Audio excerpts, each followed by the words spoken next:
Family sent a Chinese widow to the rancher as a cruel joke, but she became his greatest treasure. The wagon wheels disappeared into the dust before I could draw breath to scream after them. She stood alone on frozen ground, a single trunk at her feet, staring at the weathered cabin that would be her prison. The February wind cut through her thin shawl like knives. Behind her, the valley stretched empty and merciless. Ahead, a man emerged from shadow, tall and worn, with hands scarred by labor and eyes that had forgotten how to trust. Her brother-in-law Wei's final words still burned in her ears. "You dishonored the family name. Let the white rancher deal with your shame now." Daniel studied her with the weariness of a man who'd learned to expect only trouble from the world. She lifted her chin, refusing to beg. They were two wounded animals assessing a threat. "I didn't ask for this," he said finally, his voice like gravel. "Neither did I." His jaw tightened. "Your family's playing some cruel joke I don't understand. But I won't be part of it." Mai's hands trembled, not from cold, but from a rage so fierce it threatened to split her open. They'd thrown her away like spoiled meat. Her husband's family, the people who should have sheltered her grief, had weaponized it instead. Daniel gestured toward the barn without looking at her directly. "Sleep there. I'll decide what to do with you by morning." She gathered what remained of her dignity, lifted her trunk, and walked toward the barn alone. The door groaned shut behind her. Inside, amidst the hay and darkness and the smell of horses, she arranged a sleeping space with shaking hands, then collapsed onto it. Through gaps in the wood, she could see Daniel standing motionless in his doorway, a silent sentinel watching her shadow. Mai clutched the small jade pendant her dead husband had given her, the only thing his family hadn't stripped from her. Her whisper was a vow to the empty air. "I will survive this winter. Then I will disappear where none of them can find me." She didn't cry. She had learned long ago that tears change nothing. The blizzard hit on the fourth day. Daniel found her collapsed against the barn door, her lips blue and consciousness fading. He cursed under his breath, short, sharp words swallowed by the howling wind. She had been too proud to knock, too stubborn to ask for help, even as hypothermia claimed her. He knew that kind of stubbornness. He'd worn it like armor for 6 years. Daniel carried her inside, laid her by the hearth, and forced hot broth between her lips. She resisted weakly, even half frozen, her pride nearly stronger than her survival instinct. Hours passed as the fire crackled and the wind screamed against the cabin walls. Mai's color slowly returned, from pale to pink, as death retreated. When her eyes finally focused, a war between shame and gratitude played out across her face. "Why help me?" Her voice was paper thin. Daniel tended the fire, not looking at her. "Winter doesn't care about our preferences." She pulled the blanket tighter, studying him. The cabin was spare, one room, functional and haunted by dust and a deliberate emptiness. It was a man's space where no softness had been allowed for a long time. "I won't be a burden," she said. "Then don't freeze to death in my barn again." He laid out terms like dealing cards. She would stay through the spring, help with chores, cooking, mending, preparing the garden plot. Come April, she could leave with his horse and enough supplies to reach a new town and start fresh, somewhere her family's shadow couldn't find her. Mai listened, calculating. This was not about trust, but necessity. "Your family won't take you back," Daniel added with brutal honesty, "but you'll have a chance somewhere else." "I accept." Good. That night, Mai slept on a bedroll near the hearth that Daniel provided without comment. The blizzard raged on, burying the world in white. Inside, two strangers breathed in the same small space, both wondering what survival would cost them.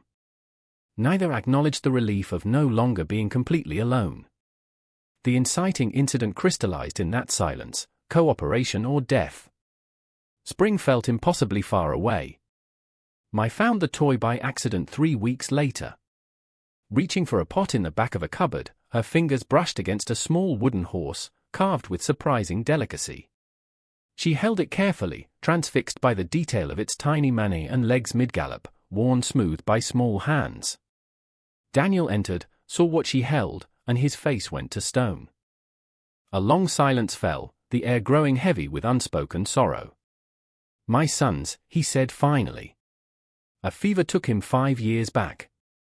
His mother, too. Mai's throat tightened. She returned the horse to its hiding place with reverence, as if it might shatter. When she spoke, her voice cracked. My husband, Shan, died in a railroad collapse 2 years ago. His family blamed me. I hadn't given them a grandson first. They said I brought a curse upon them. She looked at Daniel directly. They sent me here because they thought I'd already been through enough suffering. Cruelty dressed as righteousness. Daniel poured coffee with deliberate care and handed her a cup, the first gesture beyond mere necessity. And you took me in because you understand what it's like, Mai continued, to be buried alive by grief. He nodded once. They sat at the small table, both with hands wrapped around warm cups, both silent with the weight of acknowledged ghosts. This mutual revelation shifted everything. They couldn't unknow each other's humanity now.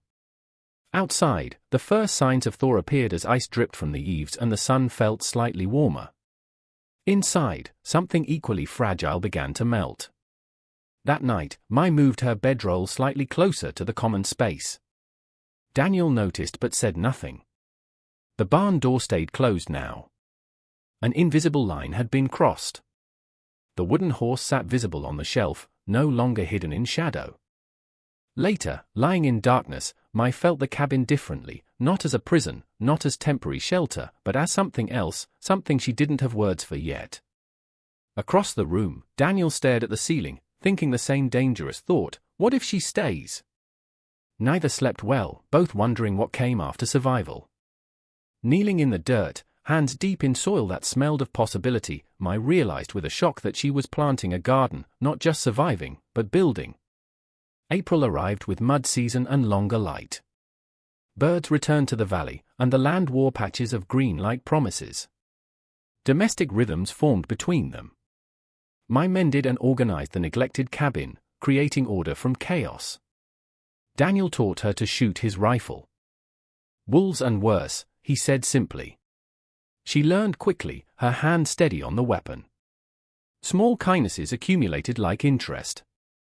She left coffee hot for his dawn rounds. He brought wildflowers one morning, placing them awkwardly in a jar, muttering that the cabin needed life. One evening, a stubborn chicken escaped and led them on a breathless chase through the yard. They collapsed against the fence, laughing, actually laughing.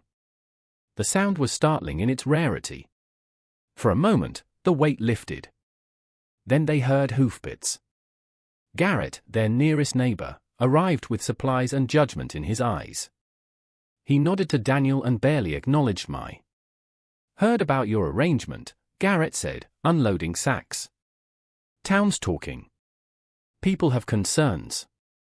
Daniel's expression hardened. People always have concerns about things that aren't their business. Just thought you should know. That brother-in-law of hers, Wei, has been in town speaking to folks. His family has standing with the merchants. After Garrett left, the warmth evaporated like morning frost. Mai stood at the window. I'm poison to you, too. I should leave before I ruin your life here. Daniel was quiet for a long moment. When he spoke, his voice was low but firm. I stopped caring what they think a long time ago. The question is, what do you want? She turned and met his eyes. I don't know anymore. That night, Mai watched Daniel repair fence posts under the moonlight, his silhouette patient and determined. She touched her reflection in the window glass, barely recognizing the woman staring back, stronger, more alive. But fear crept in. What if caring for him was the cruelest thing she could do? The thunder came like cannon fire, and Mai scream tore Daniel from a half-sleep. It was not fear of the storm, but something deeper, darker. He found her curled tight, trapped in a memory, her eyes open but seeing another time. Rain hammered the roof as lightning illuminated her terror in stark flashes. Daniel hesitated, then sat beside her, his hand hovering before finally touching her shoulder. Mai, you're here. You're safe. She clung to him, trembling, and the words spilled out. The railroad collapse, her husband's screams echoing up from the earth, the unbearable weight, the silence that followed. 2 years hadn't dulled the edges. Daniel held her, uncertain but compelled. The fever took my family while I was away, he said quietly. Delivering cattle 3 towns over. I came home to fresh graves. Some nights, I still hear my boy calling for me or the storm passed. Dawn found them still talking, about guilt that never quite faded, about ghosts that demanded attention, about the terrifying prospect of loving again when loss had carved out so much. The physical closeness came naturally now, her head against his shoulder, his arm steady around her, not passion, but profound recognition. I feel like I'm betraying Shan by being happy here, I whispered. Does that fade? No, Daniel said honestly. But you learn to carry both the grief and the new joy. They can coexist if you let them. The morning light softened everything. They separated awkwardly, unsure how to name what was growing between them. Daniel tended the fire, and I made breakfast. The silence wasn't uncomfortable, it was charged with unspoken possibilities. That afternoon, working in the garden together, their hands brushed reaching for the same tool. Neither pulled away immediately. The connection was undeniable now, terrifying in its power. I felt her heart opening against her will, and the vulnerability was almost painful. Daniel felt the same, the fear of loving someone who could be ripped away, the exhausting calculation of whether joy was worth the risk of devastation. Neither voiced these thoughts, but both knew everything had changed in that storm-dark night. I saw the dust before the riders, and her blood turned to ice. She knew that silhouette, that posture of righteous fury. Wei dismounted with 2 hired men flanking him, his face carved from judgment and cold authority. The noon sun blazed overhead, harsh and exposing. You have shamed our ancestors further, Wei announced loud enough for his words to carry. Living as this white man's woman. The family has voted. You will return home and work our land under proper supervision. You owe us that much. Daniel stepped between them, his jaw set. She owes you nothing. She's free to choose her own life. She is family. You are nobody. A lonely rancher playing house with our dead brother's wife. Mai's voice shook but held firm. I choose to stay. You sent me here as punishment, to suffer and disappear. Daniel gave me back my life. I am not your property, Wei. I never was. Wei's face darkened with a barely contained rage. You think this rancher is going to protect you? He couldn't even protect his own family from God's judgment. Don't you dare, Mai stepped forward, fierce despite her fear. Use his dead child to justify your cruelty. The hired men shifted uncomfortably, this wasn't going as Wei had planned. You'll regret this, Wei said, his voice dropping to something more dangerous. Both of you. The town will make sure you're driven out. Or worse, I'll see to it personally. He mounted his horse with deliberate menace. This isn't over. The riders disappeared into dust, leaving only the echo of a threat. Mai collapsed, weeping, not from fear, but from the enormity of her choice. She had burned the bridge home forever. There was no going back now. Daniel held her and kissed her forehead for the first time, a gentle, deliberate act. We face it together. Whatever comes, but doubt gnawed at both of them as the sun beat down mercilessly. Had love just made them targets? Was choosing each other a death sentence in this unforgiving land? The brick came through the window at midnight with a note tied to it, sinners burn. 2 weeks of escalating harassment followed. The store owner refused them service. Church ladies crossed the street to avoid their shadows. Garrett stopped visiting entirely. Whispers followed them like flies. Daniel swept the broken glass with mechanical precision, his usual calm cracking. Maybe I'm being selfish. Maybe your family's right. You'd be safer away from me. Mai's fury ignited. I am not a burden you are keeping. I chose this. I chose you. Don't you dare take that choice away from me now. But privately, lying awake while Daniel boarded the broken window, she doubted. What if love wasn't enough against a hostile world? What if her presence destroyed him? That night, she secretly packed her bag. She would leave at dawn, disappear, and spare him further harm. It was the kindest thing she could do. But morning came, and she found Daniel already awake, repairing the window frame with patient determination. His hands worked steadily, with no complaint, no surrender, just quiet persistence. She understood then that running would destroy them both. My unpacked. They talked through breakfast, their voices low and serious. A plan formed between them, something that felt inevitable. They would ride to town together on Sunday, face the community openly at church, and claim their bond publicly. If we do this, Daniel said, there's no going back. It might get ugly. Good, Mai replied. I'm done hiding.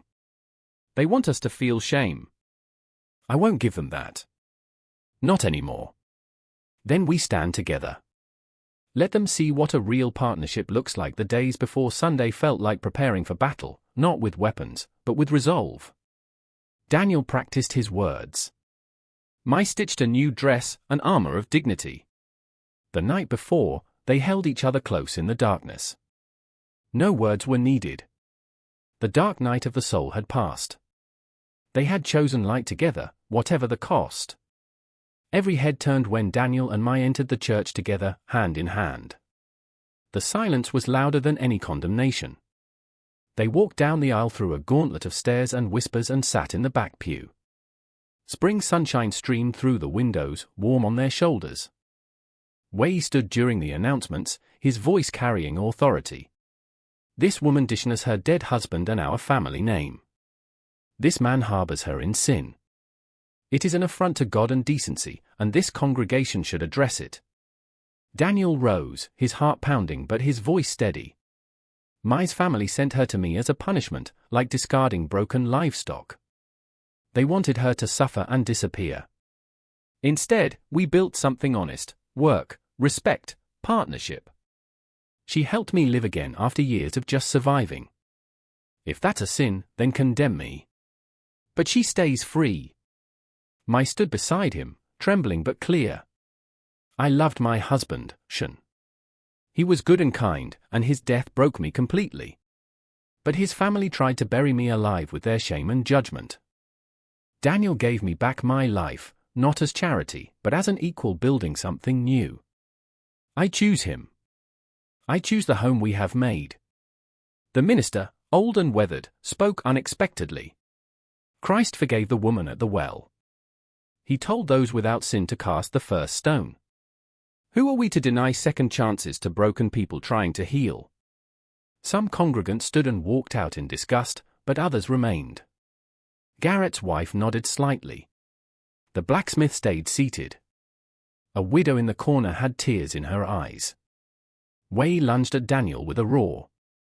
They collided, brutal and desperate, a clash of fists and fury. The sheriff separated them forcibly. Enough. They're free adults on free land.